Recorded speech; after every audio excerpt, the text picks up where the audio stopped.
कौन ब्रह्मा का पिता है, कौन विष्णु की मां, शंकर का दादा कौन है, हमको दे बता।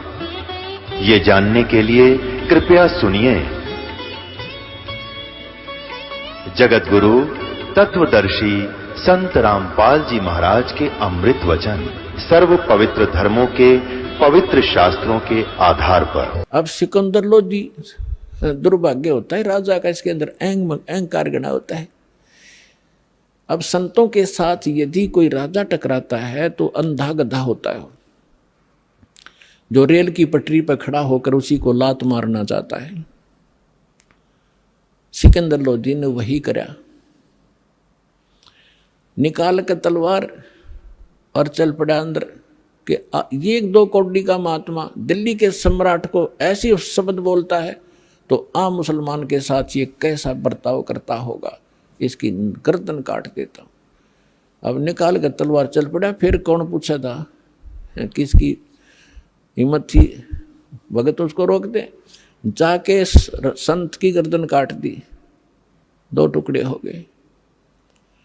अब ये क्रोध में आदमी करते दे है गलती, लेकिन फिर बाद में बुद्धि आती इसको, और संत सत्संग में आने के बाद इसको पहले बुद्धि आ जाती है कि ये जो करने जा रहा है उसका बहुत भयंकर रिजल्ट होगा।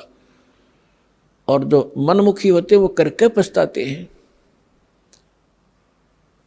अब सिकंदर लोधी वापस मुड़ लिया और कहता वीर सिंह, फिर बुद्धि आ गई उसको कि वीर सिंह देख मेरे सारे उल्टे काम हो मेरे से, मैं चाहता हूं कोई पुण्य करना, मुझसे पाप होता है। आया था अपना इलाज कराने के लिए, ये घोर पाप और सिर पर रख लिया, और अब इसके गुरुजी इसके शिष्य आएंगे कबीर जी, गुरुजी की हत्या देखकर वो मुझे श्राप देंगे। आप बता रहे को बहुत शक्तिशाली और बड़े समर्थ है। अब चल वीर सिंह वापस चलते हैं, ये तो मैंने सारी उम्र भोगना ही पड़ेगा। अब वीर सिंह क्या बोल रहा है, वो राजा, वो छोटा और वो सम्राट आगे आगे चल पड़ा। जो ही बाहर निकले आश्रम से परमात्मा आ रहे थे। सिकंदर वीर सिंह ने कहा महाराज जी तो आ गए जी, ये सामने आ गए। अब वीर सिंह ने दंडवत प्रणाम किया। अब सिकंदर लोधी डरा हुआ था कि ऐसे समर्थ बताते हैं, मेरे से अपराध भी हो गया है, तो डरते ने उसने भी दंडवत प्रणाम किया। तो परमात्मा कहते हैं एक तीर से 2 शिकार किए दाता ने। एक तो रामानंद जी के अंदर त्रुटि थी, वह ठीक करनी थी, और जब तक अधीन प्राणी नहीं होगा, विनम्र नहीं होगा, हृदय से पुकार नहीं करेगा, तब तक आशीर्वाद काम नहीं करे। अब जब तक यह घटना ना घटती, सिकंदर लोधी के अंदर इतनी नम्रता नहीं आती, और परमात्मा भी उसके ट्रीटमेंट में जानकर नहीं कर पाते, क्योंकि वो करते नहीं ऐसे व्यक्ति को जब तक वो विनम्र नहीं हो ले। तो सिकंदर लोधी ने दोनों दंडवत प्रणाम की वीर सिंह ने, तो परमात्मा ने दोनों के सिर पर हाथ रखा और कहा कि इस भिखारी के सामने 2 नरेश आज कैसे प्रणाम कर रहे हैं, मेरी खैर तो है। तो ऐसे उन्होंने सिर पे हाथ रखा था और सिकंदर लोधी का वो रोग छू मंत्र हो गया तुरंत। बोलो सतगुरुदेव की जय हो, कबीर भगवान की जय हो।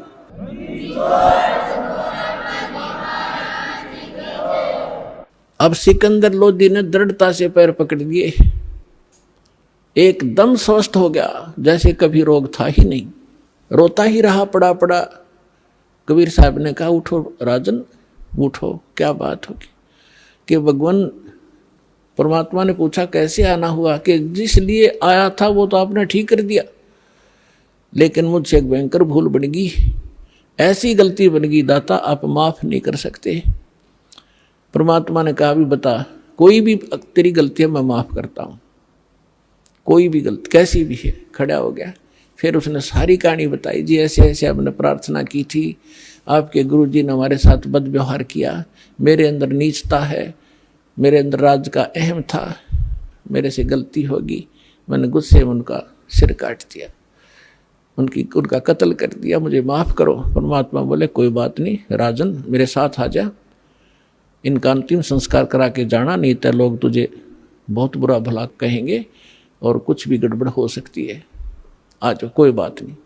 अब वो सोच तो ये रहा था कि ये सुनेंगे कि इनके गुरु के कत्ल हो गया तो ये अंधाधुंध श्राप देंगे मुझको, लेकिन उनके मुंह पर शकन भी नहीं आई, चेहरे पर। कहा कोई बात नहीं, कौन किसने मारे, ये तो संस्कार था आपका उसका, इसकी मृत्यु आपके हाथ से लिखी थी। अब सिकंदर वीर सिंह से कहता है, वीर सिंह वे संत देखे पर इससे नीचे नीचे नहीं तो पहला पता नहीं कह तो गाली दे वो मेरे ते और कितना शराब दे देता, और देख कितने प्यार से बोला।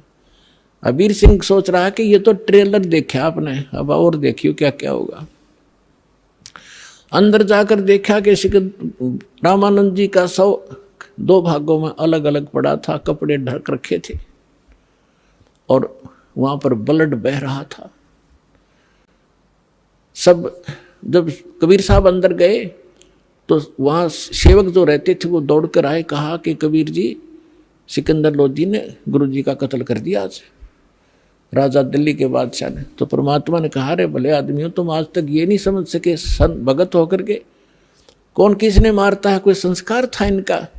और कोई बात नहीं, हो गया सो हो गया, बात न बढ़ाया नहीं करते, कोई बात नहीं, चुप रहो। अब इतने में पीछे पीछे सिकंदर लोधी वो आगे, उसको देखकर फिर डर गए सारे, ये फिर आ गया भाई। अब परमात्मा ने चरणों की तरफ एक पुण्यात्मा हमें शिक्षा दे रहे हैं भगवान कि गुरु के प्रति इतने समर्पित होना चाहिए आप जी ने। वो तो मालिक थे, उनको जरूरत नहीं थी गुरु की, लेकिन हम दासों का उद्धार गुरु के प्रति ऐसी श्रद्धा बिना हो नहीं सकता। दंडवत प्रणाम किया पैरों की तरफ और फिर खड़े हुए और कहा, गुरुदेव उठियो, आरती का समय हो गया और आपके दर्शनार्थ दिल्ली के बादशाह आए हैं। इतना ही कहा था भगवान ने, वो धड़ के ऊपर शीश आके अपने आप लग गया और रामानंद जी सामने बैठ गए। निशान भी नहीं दिखाई दिया कि सचमुच ये कटा था कि नहीं कटा था। बोलो सतगुरुदेव कबीर साहेब की जय।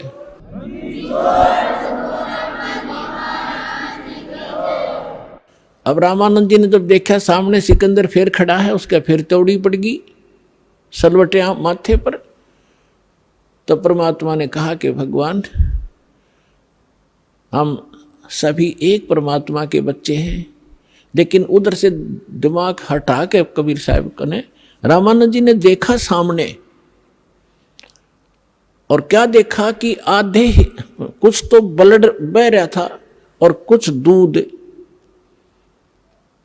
आधे हिस्से से ब्लड आधे से दूध निकला बॉडी से।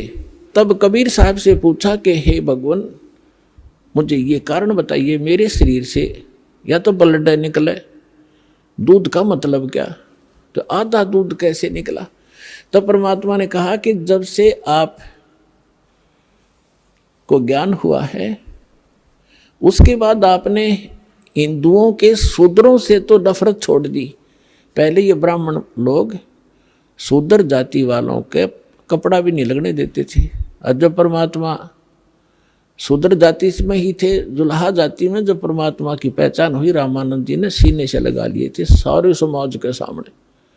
और उसके बाद कोई, उससे पहले वो केवल ब्राह्मणों को दीक्षा देते थे, अन्य को नहीं देते थे। उसके बाद सभी कौम को, हिंदुओं को वो दीक्षा देने लग गए थे। अब परमात्मा ने बताया कि स्वामी जी हम परमात्मा को तभी प्राप्त कर सकते हैं जब हमारे अंदर से राग और द्वेष दोनों नाश होंगे। आप हिंदुओं से तो नफरत करना छोड़ चुके हो, शूद्रों से, लेकिन मुसलमानों से अभी नफरत करते हो।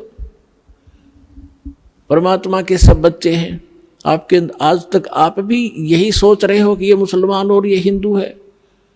उस मालिक के जीव हैं हिंदू और मुसलमान, यहाँ हमने अलग से अपनी पहचान बनाकर हम दो बढ़कर दुखी हो रहे। 1 घंटे तक परमात्मा ने इसी विषय पर सत्संग सुनाया। रामानंद जी की आंखों में आंसू पड़ने लगे, कहने लगा भाई मैं घना निकम्मा आदमी था, आज तक मेरे अंदर ये दोष बरकरार था, आपने मेरी आंख खोल दी। खड़ा होकर उस महापुरुष ने सिकंदर लोधी को सीने से लगा लिया कि बेटा मेरी घड़ी भूल थी, आज मेरी आंख खोल दी मेरे बच्चे ने, भगवान है ये, लेकिन आज मेरी वो सारा दोष भी समाप्त हो गया। आज के बाद मैं किसी के प्रति कोई नफरत नहीं रखूंगा। बोलो सतगुरुदेव।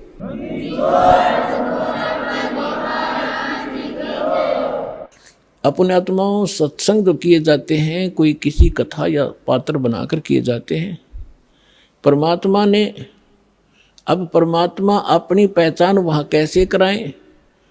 धर्मदास जी को ये उदाहरण देकर छोड़ दिया था कि अभिमन्यु को क्यों नहीं जीवित कर सके तेरे भगवान, अगर ये समर्थ थे तो अब आपके रूबरू कर दिया कि उस समर्थ परमात्मा ने वह गाय जीवित की। सिकंदर लोधी ने गर्दन काट दी, रामानंद जी वो जीवित कर दिए। और सुनाता हूं इस भगवान कबीर साहब की शक्ति। अब जब वो कबीर साहब से सिकंदर लोधी ने अर्ज किया कि हे भगवान, हे अल्लाह के रूप, आप दिल्ली चलो मेरे साथ, और वहाँ की जनता में भी यही आग फैल रही है। हिंदू और मुसलमानों की आपस में बहुत झगड़े रहते, मुझे भी चैन से नहीं रहने देते। आपके इतने निर्मल विचार हैं दाता, वो सारे एक हो जाएंगे, आप मेरे साथ चलो। परमात्मा बोले मैं ऐसे नहीं चलता, पहले मेरा शिष्य बन, तब मैं जाऊंगा। कहने लगे जी बोलो क्या? शिष्य बन गया मैं? मेरे तो जीवन ही नहीं था, आपने दान दिया है जीवन, मैं आपका शिष्य, आप मेरे मालिक हो। परमात्मा बोले सुन ले, कुछ नियम होते हैं शिष्य के। शराब मांस तमाकू छुआ नहीं का, और अपने राज्य में मुनादी कर देना, प्रतिबंध लगा देना, कोई जीवन सा नहीं करेगा।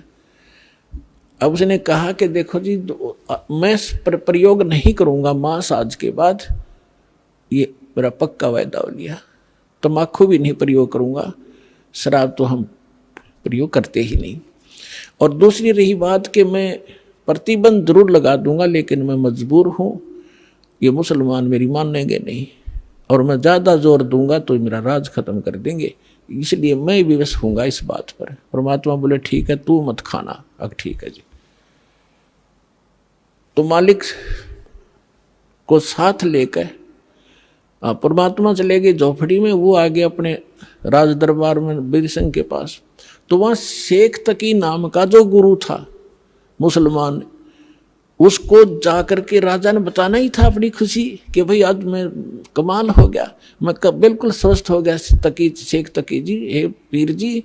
और कबीर साहब ने केवल आशीर्वाद दिया था, मेरे सिर पे हाथ रखा था, मैं स्वस्थ हो गया, मेरा कति आज कोई मुझे रोग का नामो निशान नहीं है, मैं बहुत खुश हूँ। और वीर सिंह अब खाना खाऊंगा, और खूब छक्कर रोटी खाई। अब कहते हैं दो फकीर और दो वजीर ये कभी भी एक दूसरे की प्रशंसा सुन नहीं सकते। अब उसके आग लगी कि तेरी महिमा कम और कबीर की महिमा ज्यादा होगी। तो मुंह तो डाल दिया शेख तकी ने।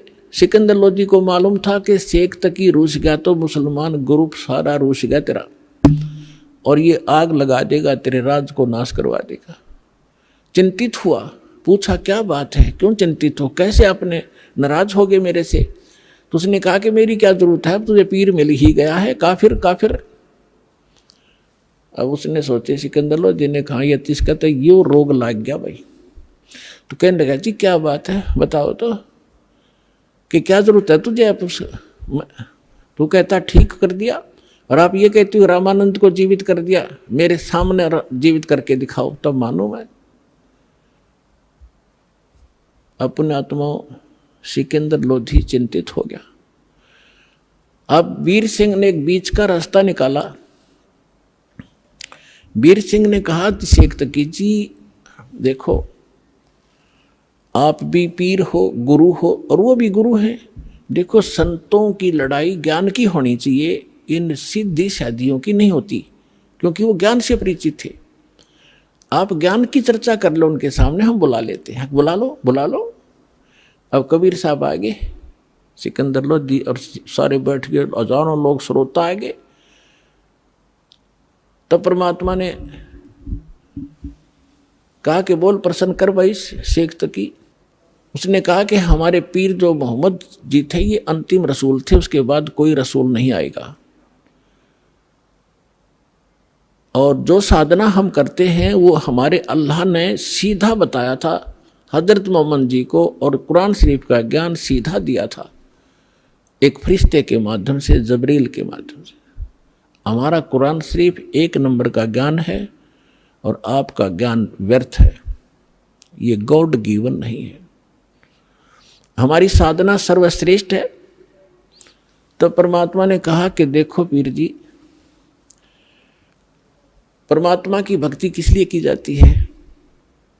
घर में सुख हो, शरीर स्वस्थ रहे, घर में कोई दुर्घटना ना हो, कोई अशांति ना हो, कोई इसी प्रकार का कोई ऐसा अनहोनी ना हो, ऐसे इसलिए करते हैं। और मोक्ष हो, कहाँ ऐसे करते हैं कि आप हजरत मोहम्मद जी जितनी साधना, नमाज या कोई परहेज रख सकते हो कि नहीं? नहीं, वो तो महापुरुष थे, वो तो नबी थे, रसूल थे।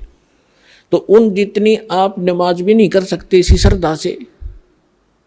हजरत मोहम्मद जी का जीवन देखो, वो पहले भी दुखी थे और नबी बनने के बाद भी दुखी, साधना करते करते कर टूट गया उनके ऊपर। पहले उसकी माँ की गर्भ में थे जब पिता की मृत्यु, 8 वर्ष के हुए, जब 6 वर्ष के हुए जब माँ की मृत्यु, फिर दादा पाले था, 8 वर्ष के हुए दादा की मृत्यु, अनाथों की तरह पला। और फिर उसका 25 वर्ष की आयु में एक 40 वर्ष की आयु की एक औरत से विवाह हुआ, जो 2 बार पहले विधवा हो चुकी थी। उसके बाद उससे उसको 6 संतान मिली, 7 संतान हुई, 3 पुत्र और 4 पुत्रियां। और जब वो नबी बन चुका था उसके बाद उसकी 3 पुत्र मर गए उसकी आंखों के सामने। तो खाक साधना है तुम्हारी, और इस भक्ति से ऐसे कैर टूटते रहे तो क्या भक्ति है ये तुम्हारी?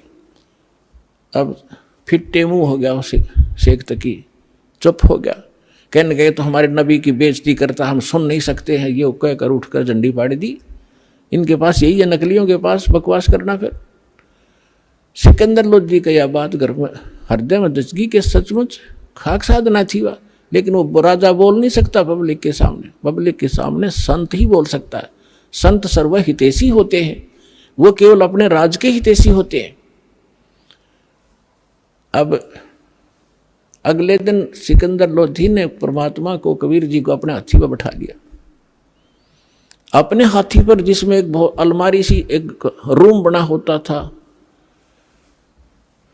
उसको हाथी के ऊपर, और उसमें स्वयं भी बैठी है, कबीर साहब को उसी में ले लिया और चल पड़े वापस दिल्ली को। अब रास्ते में आए, पड़ाव डाला एक नदी दरिया के ऊपर, क्योंकि वहाँ सैनिक भी काफ़ी साथ थे, वहाँ भोजन बनाते थे, नहाते धोते थे, इसलिए पानी का आसरा लेकर के वहाँ रुका करते थे सफ़र में। तो शाम ने सब अपना लेट गए, सुबह उठे। सिकंदर लोधी का दिनचर्या थी सुबह जाकर उस पीर जी का माथा टेक्या करता, उसको खुश रखने के लिए। जब उसके टेंट में गया, मुंह चढ़ा रखा उसने, टेढ़ा मुंह कर लिया, सीधा मुंह नहीं बात करे। सिकंदर समझ गया कि इसका कोई मरोड़ी लग गई, कोई आज फिर इसका कुबद भारी है इसके मन में। विनम्र भाव से पूछा, पीर जी क्या हो गया, कि क्या जरूरत है आपने मेरी? अब तुझे मिल गया ना वो मुर्दे जिंदे करने वाला। मैं तो जब मानो मेरे सामने मुर्दा जिंदा करे तब उसको पीर पैगंबर की संज्ञा दूंगा, नहीं तो जाके मुसलमानों को कह दूंगा कि राजा काफिर हो गया है, राजा हिंदू बन गया है, काफिर बन गया है, एक हिंदू को गुरु बना लिया। अब सिकंदर के पैरों तले की धरती खिसकी, ये जाते काम करेगा और सारे मुसलमान इसकी मुट्ठी में, और राज से रहित करेगा मुझे। चिंतित हो गया, वापस आ गया। उस टेंट में आया जहाँ भगवान बैठे थे, परमात्मा अंतर्यामी है, उनका चेहरा उतरा, देख कर कहा कि राजा कोई राजकाज की बुरी खबर मिल गई क्या? तो उसने कहा कि भगवान आपके रहते राज में क्या राजकाज की क्या खबर बुरी मिल सकती है, लेकिन मेरे साथ जो पीर है हमारा, ये मेरा शरकादरद है और ये जब चाहे हो जाता है। आज यो मेरे से ढंग से बात नहीं कर रहा है और इसने मुझे चिंता पैदा ये कर दी है कि तूने काफिर गुरु बना लिया है और मैं मुसलमानों को बताऊंगा और जाते मेरा यो काम बिगाड़ेगा। ये तो पक्का अनाड़ी है। परमात्मा ने कहा क्या कहता है? कि ये कह रहा है कि मेरे सामने मुर्दा जिंदा करके दिखावा कबीर, तब मानूं मैं। परमेश्वर बोले भाई जा, उसने नो कह दिया कोई मुर्दा ले आवे, चल तेरी टेंशन तो खत्म करूं मैं, हमारी तो देखी जाएगी। अब परमात्मा अपने बच्चे के, अपने भगत की टेंशन नहीं देख सकता। सिकंदर लोधी ने कहा कि पीर जी आप लाओ मुर्दा कोई। सिकंदर को तो पता था उसके सामने कर रखा कि 2 मिनट में करेंगे, ये तो भगवान है, अल्लाह है। अब शेख तकी कहता है मैं कहाँ से लाऊं, कभी होगा जब देखा, जब इसका परीक्षा लूंगा। अब परमात्मा ने सोचे इतने सिकंदर मर लेगा, वहां तक पहुंचाएंगे, इतने हार्ट अटैक हो जाएगा, इतना चिंतित है। इतने में क्या देखा कि एक 13 वर्ष के बच्चे का शव दरिया में आ रहा है। और वो कैसे आया था कि उस बच्चे की आयु शेष नहीं थी, वो मर चुका था। कुछ कबीले ऐसे होते हैं जो जल पर, जो ना तो धरती में गाड़ते हैं, जमीन में नहीं दफनाते और न ही वो जलाते हैं, वो जल प्रवाह कर देते हैं इस उद्देश्य से कि इसके मांस को जीव जंतु खा लेंगे समुद्र के, कुछ पुण्य मिलेगा। इस करके उसको एक फ्लोटिंग सा बना करके, एक घास फूस का तैरने वाला बेड़ा सा बना के उस पर लिटा देते हैं और ऐसे सत्कार से उसको बहा देते हैं। वो बहता हुआ आ रहा था, तब सैनिक स्नान कर रहे थे, उन्हें दूर से देखा कि वो आ गया मुर्दा, एक मुर्दा आ गया, मुर्दा आ गया। सबको पता चल गया था कहानी क्या है। तो सभी आकर इकट्ठे हो गए, कबीर साहब भी आगे।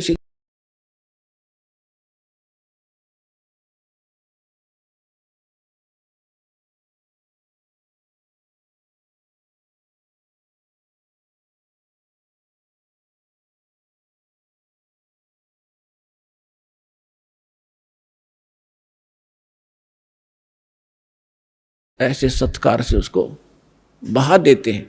वो बहता हुआ आ रहा था, तब सैनिक स्नान कर रहे थे, उन्हें दूर से देखा कि वो आ गया मुर्दा, एक मुर्दा आ गया, मुर्दा आ गया। सबको पता चल गया था कहानी क्या है।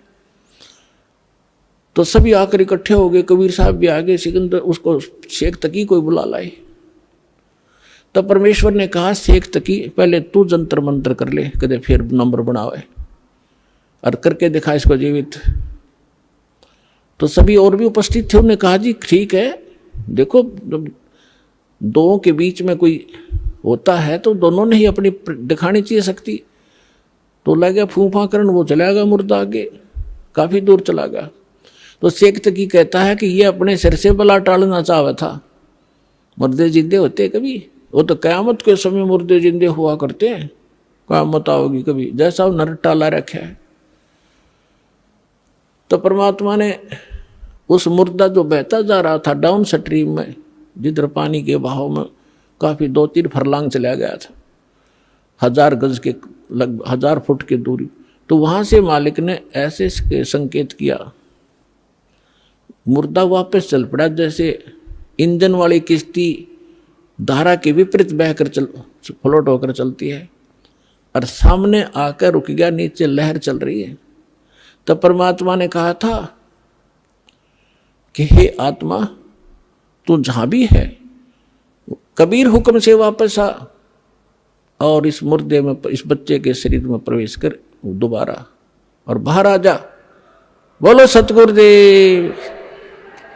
उसी समय वो बच्चा जीवित हुआ, कंपन हुई शरीर में और परमात्मा के चरणों में आके दंडवत प्रणाम किया। बोलो सतगुरुदेव।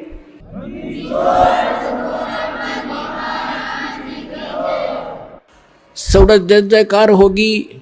सबने कहा कमाल कर दिया कबीर जी, कमाल कर दिया कबीर जी। परमात्मा ने उस बालक का नाम कमाल रख दिया। और उस बच्चे को कोई चेत नहीं, तू कौन है, कहाँ का है, उसको अपनी पिछली याद खत्म। तो परमात्मा ने उस बालक को अपने साथ रखा था। परमात्मा की अपनी कोई निजी संतान नहीं थी और ना ही परमात्मा कबीर जी ने कोई विवाह किया था, कोई स्त्री उनका नहीं थी। अब लंबी कहानी ना सुना करके आगे आपको बताता हूं कि शेख तकी ने एक और परीक्षा लेनी चाहिए। उसने कहा कि ये तो मुर्दा सदमे में था और सदमे वाला जीवित हो जाता है। जब जानो मेरी बेटी 10-12 काफी समय से मैंने 2 महीने से कब्र में दबा रखी है, यदि मेरी लड़की को जीवित कर देगा मैं मान लूंगा कबीर इज गॉड, कबीर अल्लाह है, और नहीं तो ये भगवान नहीं है, फिर डंडोरा पीट दूंगा। अब फिर चिंतित हो गया कि सिकंदर लोधी कि इसने तो कोई ना कोई सिर दर्द मेरा बना के ही रखना है। तब कबीर साहब को पता चला टेंशन का। तब कबीर साहब ने कहा कि ऐसा करो सिकंदर, इनसे कहो आप आसपास के अक्षेत्र में अनाउंसमेंट कर दो कि तीसरे दिन शेख तकी की बेटी कब्र से निकालकर कबीर जीवित करेगा, कबीर जी।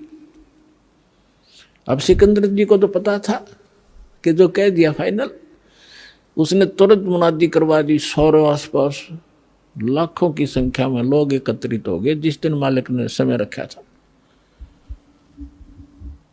कब्र फुड़वा दी, सिकंदर शेख तकी खड़ा, सिकंदर राजा खड़ा, मंत्री खड़े और भी दर्शक बहुत गणे।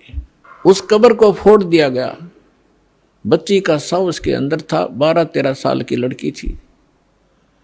अब परमात्मा ने कहा कि शेख तकी अब तू अजमा ले अपना जंतर मंत्र, कहीं फिर 5-6 नंबर बनावे। तो वहाँ उपस्थित सभी व्यक्तियों ने कहा जी अगर इसके पास कोई शक्ति होती तो अपनी बेटी ने कौन मिट्टी में दाब के जाता, ये तो फेल है इस मामले में, आप दया करो। तब परमेश्वर ने कहा कि हे शेख तकी की बेटी जीवित हो जा। लड़की जीवित ना हुई। और शेख फिर कहा कि शेख तकी की बेटी जीवित हो जा, ना हुई। तो शेख तकी ने भंगड़ा पा दिया, नाच कूद, देखो ढोंगी का ढोंग पकड़ा गया, मुर्दे कभी जीवित होते हैं, ये तो क़यामत में होते हैं, क़यामत में होते हैं। उस नालायक व्यक्ति ने अपनी बेटी के जीवित ना होने का गम नहीं, कबीर साहब के हारने की खुशी मना रहा है। तो ये होते हैं साकेट प्राणी के लक्षण। सामने भगवान खड़ा और उसके साथ खसने लग रहे। परमात्मा ने तीसरी बार फिर कहा, वह फिर भी नहीं हुई। तो और ज्यादा जंप लगावे, कूदे, नाचे, डांस करे। परमात्मा ने कहा डट जा बंडेले, तू शांति करे। वो तो उसको दिखाना था उसकी नीचता जनता को कि ये अपनी बेटी को जीवित कराने में खुश नहीं है, ये तो कबीर जी को हराने में खुश है। ऐसा साकेट व्यक्ति है। उसी समय परमात्मा ने कहा कि हे जीवात्मा जहां भी है तू कबीर हुक्म से वापस आ और इस बेटी के शव में प्रवेश कर, बेटी वापस आ। 2 सेकंड के अंदर लड़की जीवित होकर मालिक के चरणों में दंडवत प्रणाम किया। बोलो सतगुरुदेव।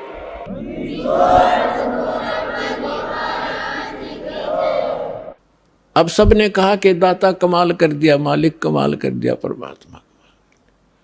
परमेश्वर ने कहा कि उसका नाम कमाली रख दिया परमेश्वर ने, और जा बेटी तेरे पिता के साथ ले जा शेख तकी। अब वो लड़की कहती है कि नहीं, आज मुझे अपने ओरिजिनल फादर का पता लग गया, ये तो नकली पिता था, मुझे माटी में डाल गया। आज मुझे अपने असली पिता का पता लग गया है। और 1.5 घंटे तक उस लड़की ने वहां कथा सुनाई, अपने पूर्व जन्म की कथा सुनाई। अपने आत्माओं, परमात्मा कहते हैं जो जन मेरी शरण है ताका हूं दास, गेल गेल लाग्या फिरूं जब तक धरती आकाश। अब ये जो पिछली पीढ़ी का समय अब चल रहा है, और जितने पुण्यात्मा श्रद्धा से नाम लेंगे ये तो पार होंगे ही होंगे। ये तो करोड़ों की संख्या में, लाखों अरबों की संख्या में पार होंगे।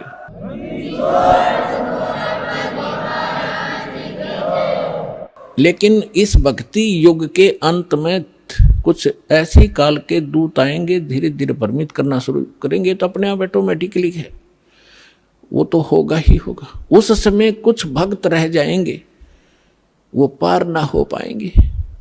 तो उनमें से यही आत्मा कमाली और कमाल की थी। तो परमात्मा, उस लड़की ने अपने पूर्व जन्म की कथा सुनाई।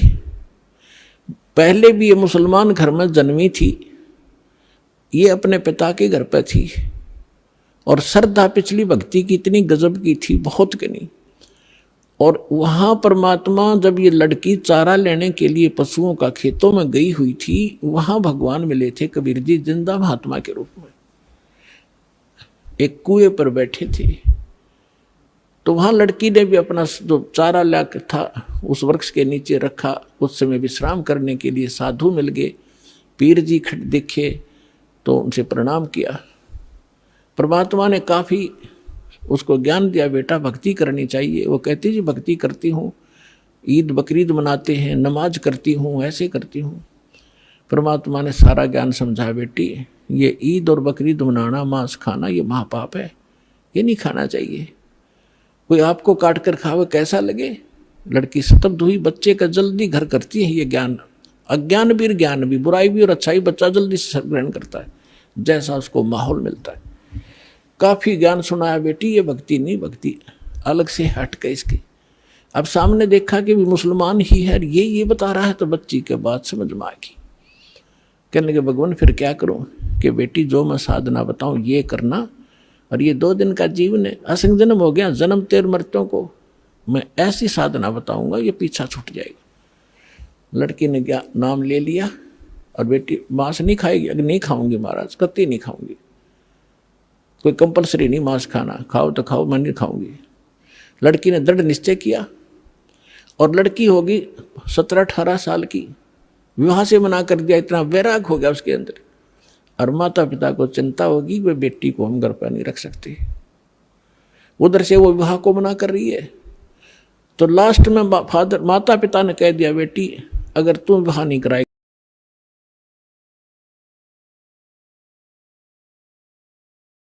हम तुझे यहाँ नहीं देख सकते, बेटी को कैसे रखेंगे, कल न पता नहीं क्या उक चुक हो जाएगी।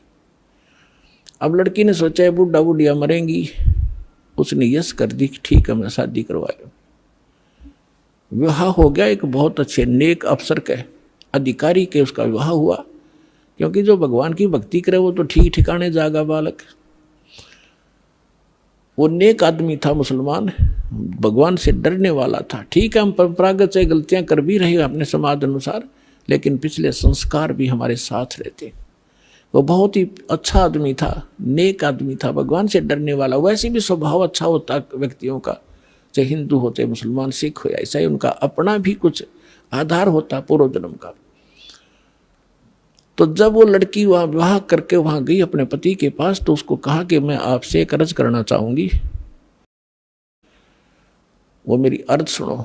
उसने कहा कि बोलो, एक छोड़ दो बता।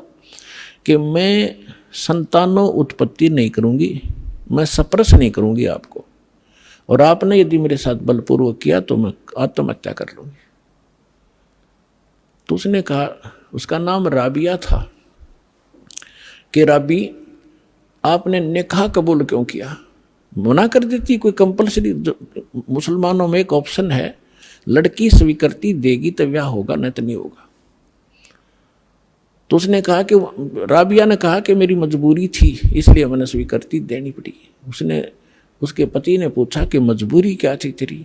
कि मैं चाहती हूँ भगवान की भक्ति करना, और मुझे एक संत मिले थे, उन्होंने मुझे एक ज्ञान दिया था, उस आधार पर मैं दृढ़ हूँ, और यो असंग जन्म का झंझट डिपका खत्म कराऊंगी, मैं इसलिए ब्याह नहीं करवाऊँ थी माता पिता से मैं। तो उसने कहा कि अपने माता पिता के सामने मना करना था कि मैंने खूब किया था। उन दोनों ने आत्महत्या करने की ठान ली पक्की, तब मैंने स्वीकृति देनी पड़ेगी। इसलिए कि आगे कोई भगवान मिल गया तो ठीक है, नहीं तो मैं आत्महत्या कर लूंगी, अब मैं ये काम करूंगी नहीं। वो दयालु था, उसने कहा। और मुसलमानों में अनेक शादियां हो जाती हैं, एक कोई खास बातें नहीं उनके लिए थे। तो उसने कहा, राबिया जैसे तुम्हारे माता पिता लोक लाज मर्यादा के कारण आत्महत्या तक नौबत आ गई थी, ऐसे हमारी भी मर्यादा है। ठीक है, मैं वचन देता हूँ आज के बाद तो मेरी सिस्टर की तरह रहेगी, लेकिन समाज की दृष्टि में तूने मेरी पत्नी की तरह रहना पड़ेगा, और तेरे लिए अलग स्थान बना दूंगा, खूब भक्ति कर, पर मरिए मत, ये पाप मुझे लगेगा, मैं अपना और विवाह करा लूंगा। तो उसने ऐसा ही किया। महापुरुष ने अलग से उसका कमरा नारा बना दिया और बैठ अपनी भक्ति कर, उसने ब्याह करवा दिया। जब वो राबिया 50 वर्ष के ऊपर होगी, और वो देखा करता था, ये तो बाहर झांकती भी नहीं किसी गैर पुरुष की तरफ, भक्ति और के अतिरिक्त ही अपना काम धंधा रोटी बनाई खाया, इससे अधिक कोई काम नहीं जानती। उस लड़की ने क्या गलती कर दी, वहां जाने के बाद सत्संग का अभाव हो गया, भगवान फिर मिले नहीं। परंपरागत लोक वेद के आधार से मालिक वाली साधना जो उसने प्रथम मंत्र दिए थे वो त्याग दिए। और वहां जो समूह था, जैसा भी साधना चल रही थी वो ये करने लगी, नमाज नमोज, मांस नहीं खाती थी वो। ईद बकरीद के दिन रोजे अवश्य रखती थी, लेकिन वो मांस नहीं खाती थी। जब वो 50-55 वर्ष की होगी तो उनके अंदर एक विशेष धारणा बनी हुई है लोकवेद के आधार से मुसलमानों में कि जो हज नहीं करके आवेगा उसकी मुक्ति नहीं। तो उसने अपने पति से कहा, जी मैं हज करना चाहती हूँ। उसने कहा, जाओ, बहुत खुशी की बात है, आपका तो उद्देश्य यही है, अभी कल्याण हो किसी तरह, आपके लिए कोई ऊंट की सवारी का प्रबंध कर देता हूँ। उसने कहा नहीं। राबिया ने कहा, नहीं मैं पैदल जाऊंगी, श्रद्धा से जाऊंगी, और भी बहुत से ली जा रही हैं, और भी बहुत से लोग जा रहे हैं, उनके साथ चली जाऊंगी। अच्छा जाओ फिर। अब वो चल पड़ी, अपने आत्मा देखते जाना इसका रिजल्ट क्या है भक्ति का। हमने आज तक छोटे मोटे चमत्कार किसी के देख लिए, उसी को सिद्ध और महात्मा और भगवान मान लिया। ये अध्यात्म ज्ञानहीनता थी। अब लड़की जा रही थी, वो माई, और सफर में कोई आगे चला गया, कोई पीछे रुक गया। उस समय वो अकेली जा रही थी। रास्ते में उसको प्यास लगी, खुद स्वयं को सामने कुआं देखा, कुआं था, कुएं पर बाल्टी नहीं थी, ना कोई रस्सी थी। एक कुतिया प्यासी थी, उसके बच्चे छोटे छोटे दूरी पर उसने देख लिए थे। और कुतिया कभी कुएं में झांक रही थी, कभी राबिया के पैरों में आकर चाट रही थी, फिर कुएं की तरफ भाग रही थी। समझ गई राबिया कि ये प्यासी बहुत है, और यदि इसको जल नहीं मिला तो ये मरेगी, साथ में मरेंगे बच्चे इसके। और औरत के अंदर दया भगवान ने एक नारी दे रखी है, विशेषकर बच्चों के समय। तो वह एकदम, और कुछ पिछले संस्कार थे, भगवान आत्मा थी, भगवान से कोई जन्मों से पीछे से चलती आ रही थी। फिर हम रह जाते हैं, बिचल जाते हैं, छोड़ देते, ये माया, इस माया में फंस जाते। तो उस लड़की ने देखा आसपास कोई गांव नगर नहीं, ना कोई रस्सी है ना बाल्टी है। लड़की ने अपने कपड़े उतारे, पहले मोटे मोटे कपड़े हुआ करते थे हाथ के बने हुए, अपना कपड़ा उतारा, चुंदड़ी, और उसको अपने बाल पाड़े। 1-2-4 बाल पाड़ के देखियो कितना दर्द होगा। लेकिन उस परमार्थ में उस बेटी ने एक नहीं देखा, फटाफट अपने सारे बाल पाड़ कर रस्सी बनाई लंबी, बहुत लंबी रस्सी बनानी पड़ी क्योंकि पानी गहरा था। बांध कर उसने अपनी बात कपड़ा और उसके अंदर पानी में भिगोया, और बाहर एक मटका टूटा हुआ पड़ा था, उसका पात्र था आधा, उसमें निचोड़े कुतिया साथ साथ पीवे। वह कुतिया छका दी, अपने बाड़ बूढ़ खून खान निकला था उसको पूछ पाछ के, और चालन की तैयारी करी थी।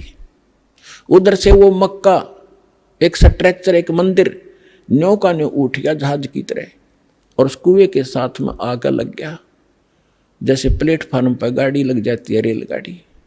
अब उसने देखा, उसने जाना ही मक्का में था, उसने सोची तो पहुंच गई मक्का, फट मक्के में प्रवेश किया। फिर वहां से उठा, वहां के लोग दे हैरान है, मक्का गया कहाँ।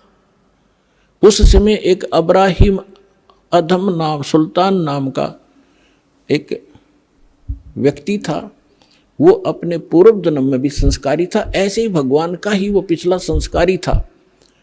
और उसने भी उसको भी उस जन्म में परमात्मा कबीर जी मिले थे, जिंदा महात्मा के रूप में उसको भी ज्ञान दे रखा था। और वो सुल्तान अधम वाली आत्मा, सुल्तान अधम तो वो आगे आके बना है, वही आत्मा उस मक्का में गई हुई थी मुसलमान होने के नाते, कि वहाँ के लोगों को समझाऊंगा कि ये साधना गलत है। तो वहाँ वो प्रचार कर ही रहा था बैठकर, तो लोगों ने पूछा ये मक्का कहाँ गया। तब अधम सुल्तान ने कहा, उस आत्मा ने कहा, मक्का नहीं मकाम, और गया रांड के लेन को नो कह अदम सुल्तान। अब सुल्तान अधम तो ये कह रहा है कि एक रांड को लेने गया निकम्मी औरत को। अब आम आदमी के गले कैसे उतरे कि निकम्मी आदमी औरत को के लिए मक्का चला गया। लेकिन वो किस दृष्टिकोण से कह रहा था? कहते सुल्तान अधम मक्के गया, मक्का नहीं मुकाम, गया रांड के लेन कुनू कहे अदम सुल्तान। वो कहने लगे कि आप क्या बात है, कैसे किसको लेने का? इतने मक्का वापस आ गया। उसमें वापस आया तो वो लड़की जिसके सिर पर बाल नहीं, सारी कहानी उसने बताई और देखने वाले भी आसपास निकट इकट्ठे हो गए थे, कैसे हो गया? वो भी मक्के में चढ़ लिए साथ में। तो आकर जब उसने पूछा कि क्या कारण हुआ, उन्होंने सब ने मिलकर बताया कि ऐसे ऐसे इसने एक कुतिया और उसके बच्चों की जान बचाई, बाल पाट कर रस्सी बांट के पानी पिया, और ये उद्देश्य लेकर यहाँ आ ही रही थी तो भगवान ने इसके लिए मक्का ही भेज दिया। तो इतनी प्रशंसा की पात्र बन गई पूरे मुसलमान धर्म में कि भक्ति हो तो राबी जैसी, भक्ति हो तो राबी जैसी, जिसके लिए मक्का भी उठकर चला गया। लेकिन क्या इससे मोक्ष था उसका? फिर इब्राहिम सुल्तान जब से पूछा कि आप इसको ऐसी निकम्मी लड़की क्यों कह रहे थे, इसने तो ऐसा कुर्बानी कर दी, जिसके लिए मक्का चला गया उसको आपने कैसे कहा ये निकम्मी लड़की है? तब इब्राहिम सुल्तान वाली आत्मा ने कहा कि यह निकम्मी है, इसको भगवान मिले थे जिंदा महात्मा के रूप में, इसने भक्ति छोड़ दी, ये डलेड हो रही है इसलिए निकम्मी है। उसके बाद राबी ने बताया कि फिर मेरा जन्म वो मृत्यु होगी, वहां मेरी प्रशंसा हो रही है, अगला जन्म मेरा एक बांसुरी का हो गया।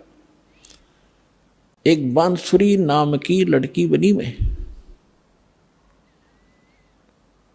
और गाने गा गा के इतनी सुरीली आवाज से पर धार्मिक भगवान की शब्द सुनाया करती थी, बहुत प्रसिद्ध होगी। और वह भी फिर वृद्ध हुई जब मक्के में गई। अब मक्के में जाकर उसने पता था कि जो मक्के में मरता है, ऐसा ज्ञान सुन रखा था लोक वेद से, वो सीधा भिष्ट जाता है, स्वर्ग में जाता है, हेवन में जाता है। लड़की ने सोचा हेवन के लिए तो ये सारा कुछ कर रहे हैं, और मक्के में मरने से हेवन मिलता है, स्वर्ग मिलता है, तो वहीं कर्द से अपनी तलवार से गर्दन काट दी, मक्के में चढ़ा दी। सबको वाह वाह की पात्र बन गई कि भक्ति हो तो बंसुरी जैसी। बंसुरी तो गई सीधी भिष्ट में, सीधी स्वर्ग गई, ये तो इसने मक्के में शीश ढा दिया। फिर बताती है कि मैं कहाँ गई, अगला जन्म मेरा एक वैश्या का बना, मैंने अपने खूब कर्म फोड़े, वो मेरा जन्म फिर समाप्त हुआ। अब मेरी आयु 12 वर्ष की मनुष्य जीवन की शेष थी, मानव शरीर की।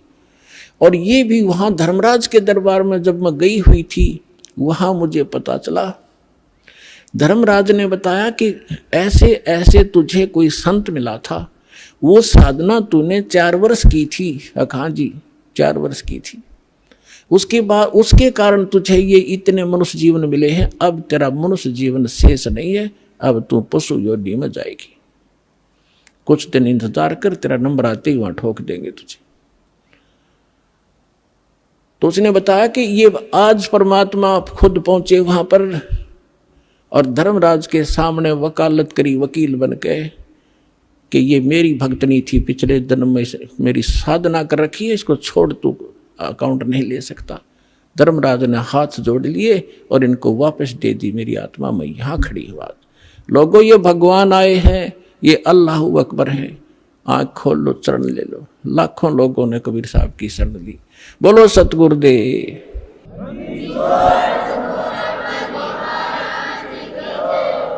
उस लड़की ने कहा, मैं आज से अपने पिता के साथ रहूंगी, मेरा जीवन शेष नहीं था। आज इस दाता ने मेरे को मनुष्य जीवन अपनी शक्ति से एक्सटेंड किया है। समर्थ का शरणाग हो, रंग होरी हो, भाई कदे न हो काज, राम रंग होरी हो। ऋग्वेद मंडल नंबर 10 सूक्त 161 मंत्र 2 कबीर साहब के ऊपर खरा उतरता है। तो हु इज गॉड?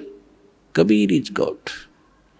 और कितनी कथा सुनाऊं आपको इस समर्थ भगवान की। और कृष्ण जी की हम एक कथा गाया करते थे, उसने सुन सुन के भगवान मान लिया। तो कबीर साहब समझाया करते थे, कबीर साहब कहा करते थे,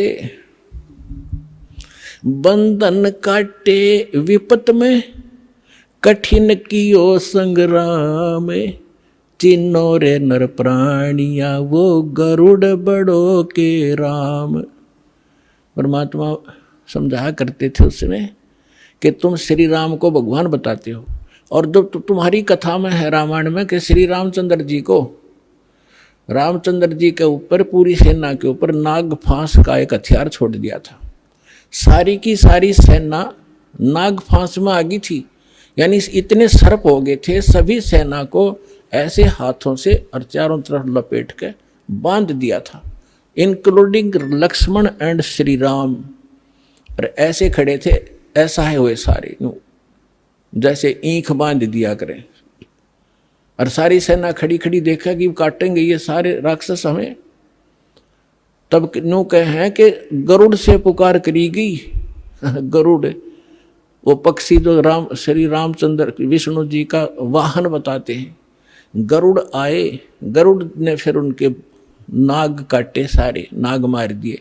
जब भगवान श्री राम बंधन मुक्त हुए, परमात्मा कहे फिर बंदी छोड़ कौन होया? गरुड़ हो गया, तेरे राम का भी बंदी छोड़।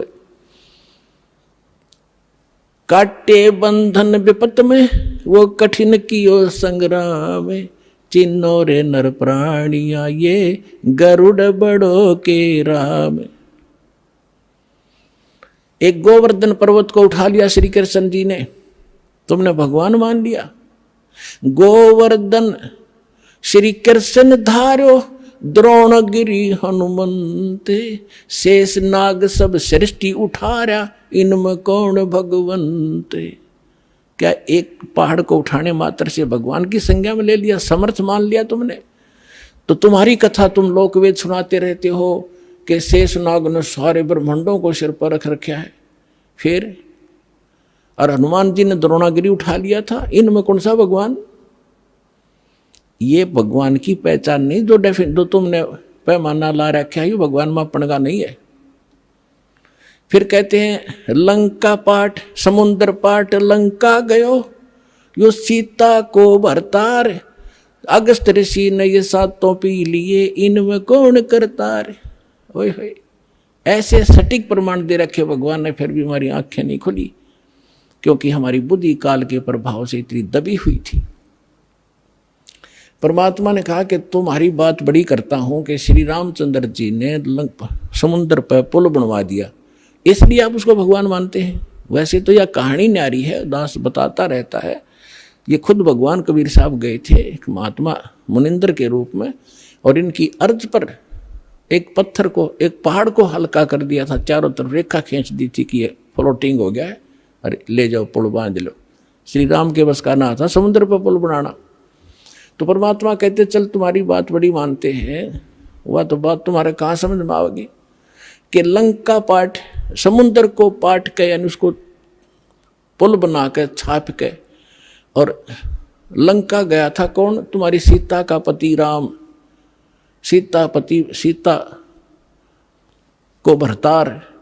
और अगस्त ऋषि ने तुम आप बताओ सातों पी लिए घूट में, तो इनमें कौन सा भगवान? जबकि श्री रामचंद्र जी तो 3 दिन तक समुद्र में खड़े होकर याचना कर रहा था, मन रास्ता दे दे, फिर भी ना रास्ता मिला। और अगस्त ऋषि ने एक घूंट में सारे पी लिए थे, फिर वापस छोड़ भर दिए। अगर ये इस तरह के अटपट से तुम भगवान को सिद्ध करना चाहते हो तो यूं भी सिद्ध ना होता तुम्हारा। तो पुण्यात्माओं, सौभाग्य आपका, आपको ये तत्व ज्ञान प्राप्त हो रहा है। इसको तत्व ज्ञान कहते हैं, जो निष्कर्ष निकालना जाओ सारी कथाओं का। ये जड़ी बूटी तो सबने पता था, या तुलसा है या फलानी है या है, तो उनकी जड़ी उसका जो औषधि बना वो है वैद।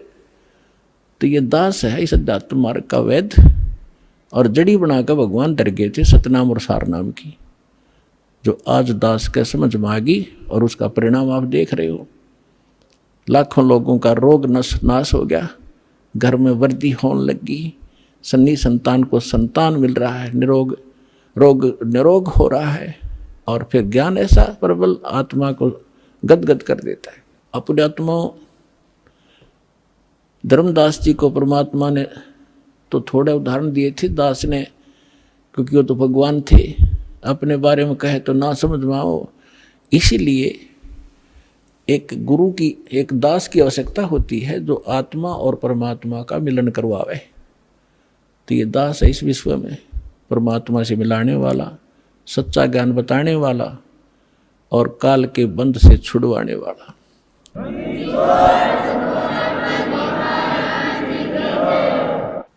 अब दूसरा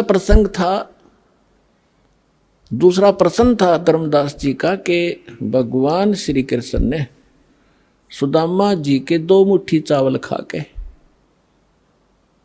और उसको धनी बना दिया, उसका एक महल बना दिया।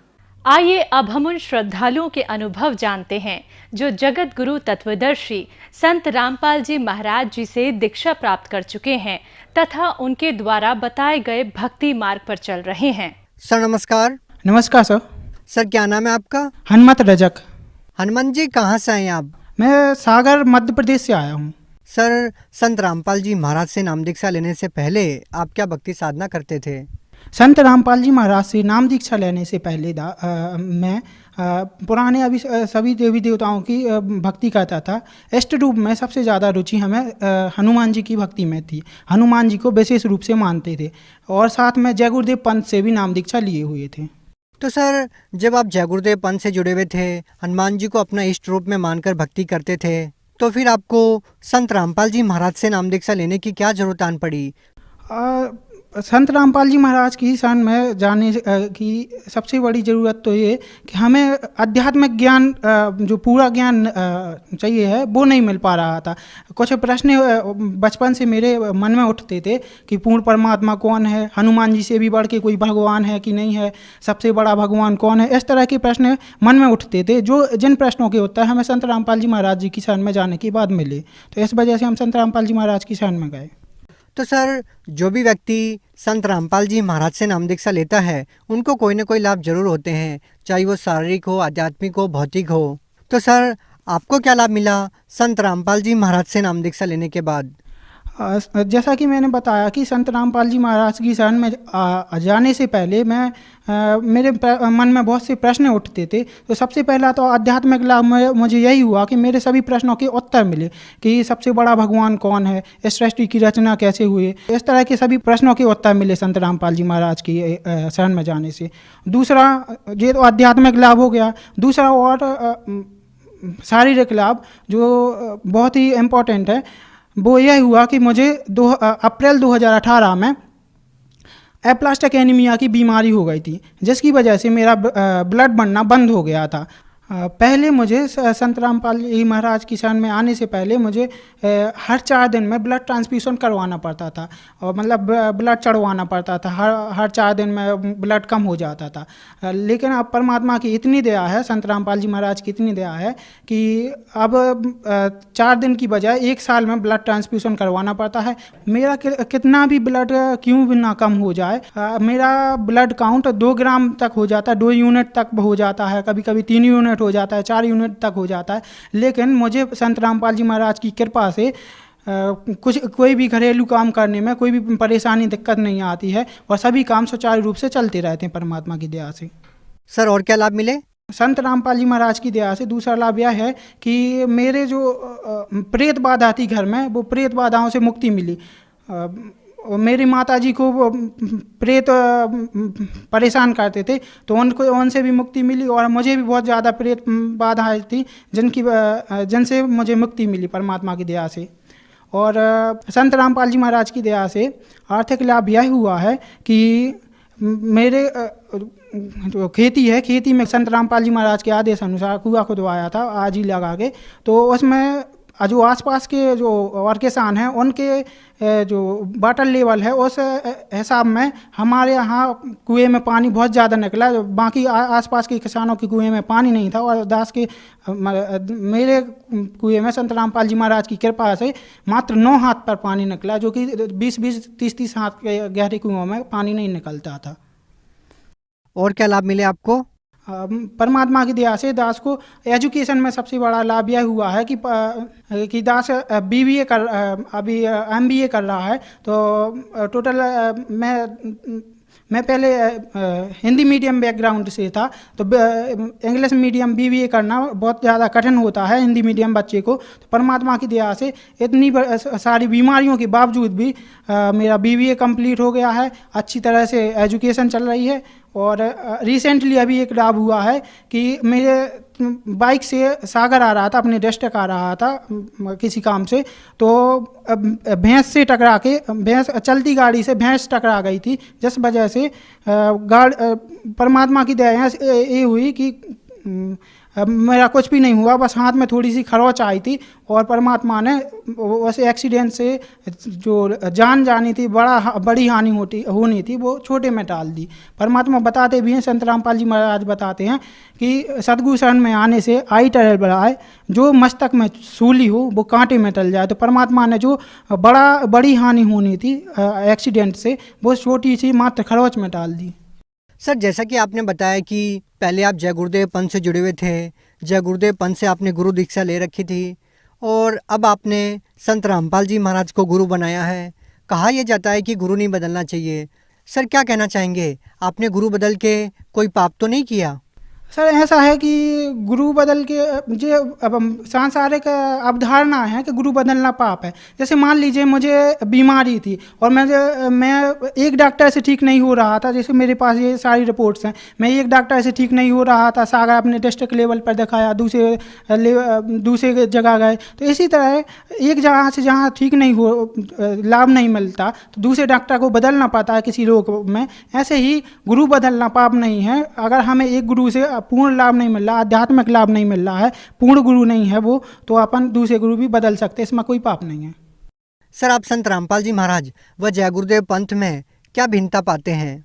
सर, सबसे बड़ी भिन्नता की बात तो यह है कि आध्यात्मिक जो ज्ञान है, ट्रू स्पिरिचुअल नॉलेज है, वो संत रामपाल जी महाराज के पास है। संत रामपाल जी महाराज वेदों के अनुसार, शास्त्रों के अनुसार सही भक्ति विधि बताते हैं। और जय गुरुदेव पंथ में केवल 5 नाम काल के देते थे, वो बस उसके अलावा कुछ ज़्यादा खास नहीं था। जय गुरुदेव पंथ में नशा छुड़वाने के लिए बोलते तो थे कि आपको नशा नहीं करना चाहिए, लेकिन उसमें कुछ ठोस नियम नहीं थे कि आपको अगर नशा करेंगे तो आप भक्ति नहीं कर सकते, आपको भक्ति मार्ग में ये हानि करेंगे, ऐसा कोई ठोस नियम नहीं था। संत रामपाल जी महाराज की शरण में आने से हमें पता चला कि नशा करना पाप है। और नशा जो जय गुरुदेव पंथ में जो नशा करते थे, मांस खाते थे, तो वो जय गुरुदेव पंथ में रहते हुए भी लोग नशा नहीं छोड़ पाते हैं। संत रामपाल जी महाराज की शरण में आने के बाद लोग ऑटोमेटिक अपने आप ही नशा छोड़ देते हैं। सर, आप भगत समाज को क्या संदेश देना चाहते हैं? सब भगत समाज को दास वही संदेश तो नहीं दे सकता, बस एक प्रार्थना कर सकता है कि गुरु जी संत रामपाल जी महाराज बता दें कि मानुष्य जन्म दुर्लभ है, ये मिले न बारंबार, जैसे तरुवर अर्थात पेड़ से पत्ता टूट गए, बहु न लगता दार। अर्थात हमारा जो मनुष्य शरीर है बहुत ही दुर्लभ चीज़ है, ऐसे हमें व्यर्थ नहीं करना चाहिए। ये केवल हमें सद्भक्ति के लिए, सही भक्ति करने के लिए मिला है, और सही भक्ति केवल संत रामपाल जी महाराज विश्व में दे रहे हैं। और आप सब परमात्मा संत रामपाल जी महाराज की शरण में आके अपना कल्याण करवाइए। सर, अगर कोई श्रद्धालु संत रामपाल जी महाराज से नाम दीक्षा लेना चाहता है, वो नाम दीक्षा कैसे ले सकता है? संत रामपाल जी महाराज से नाम दीक्षा लेने के लिए विभिन्न चैनलों पर सत्संग आते हैं। साथ में सत्संग के दौरान पीली पट्टी चलती है, एक पट्टी डिस्प्ले होती है, जैसा कि इंटरव्यू के नीचे भी डिस्प्ले हो रही होगी, तो उस पट्टी पर आपको नंबर डिस्प्ले होते हैं, तो उन नंबरों पर आप कॉल करके और संत रामपाल जी महाराज से नाम दीक्षा ले सकते हैं। स्पिरिचुअल लीडर संत रामपाल जी महाराज यूट्यूब चैनल सर्च करके आप सत्संग सुन सकते हैं, और सत्संग के दौरान इंटरव्यू आते हैं, इंटरव्यू के नीचे जो नंबर डिस्प्ले होते हैं वहाँ से भी आप नाम दीक्षा ले सकते हैं। फेसबुक पर भी ऐसे न्यूज़ स्पिरिचुअल लीडर संत रामपाल जी महाराज दोनों आईडी हैं, इन पर आप जाके सत्संग सुन सकते हैं, और सत्संग के दौरान जो नंबर डिस्प्ले होते हैं उन पर जाके आप नाम दीक्षा ले सकते हैं। जी धन्यवाद सत साहिब जी।